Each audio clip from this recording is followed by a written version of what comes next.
Willkommen bei der Wissenschaft. Danke, Mario. Danke. Was macht eine Blondine in der Wüste? Ich weiß nicht. 3-mal Hockey? Staubsaugen. Aha. Der nächste Witz bitte. Okay. Ein Mann, nicht gucken, wurde von einer Walze überfahren. Okay. Seine Frau kommt ihn am nächsten Tag im Krankenhaus besuchen. Oh. Die fragt die Krankenschwester, wo liegt denn mein Mann? Im Krankenhaus.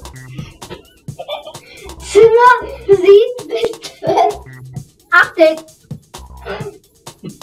Hier ist Mario mit den neuen Witzen. Hallo, ich bin Mario. So, Mario. Du sollst mir erzählen. Wusstet ihr, dass ich ein Bart habe? Und jetzt noch reinkommen? Runter von der Bühne. Okay, Shadow. Hallo, ich bin der Coolste. Ich bin ein bisschen fett geraten, aber wusstet ihr, wenn ein Sportler durch die Wüste rennt, was tut ihr dann? Was tut ihr dann? Schwitzen? Nein! Scheißen!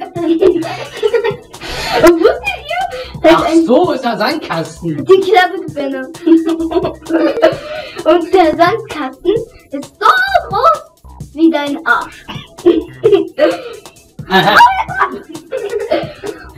Und von dem Mann ist sexuell. Nein, jetzt bin ich dran, jetzt bin ich. Nein, Sonic ist dran. Sonic auf die Bühne. Sonic auf die Bühne. Hallo. Du musst Hallo sagen. Ein Gast sagt zum Ober, in meiner Suppe schwimmt ein Zahn. Sie haben doch gesagt, ich soll den Zahn zulegen. Was für ein Zahn? Dankeschön. Was für ein Zahn war denn das? Wusstet ihr schon? Dein Zahn, wisst ihr denn nicht?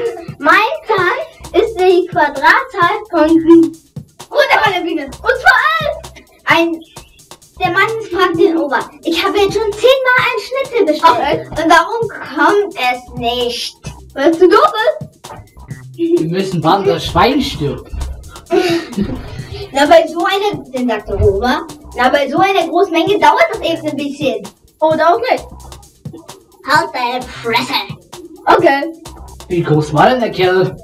Wie groß war die Fresse?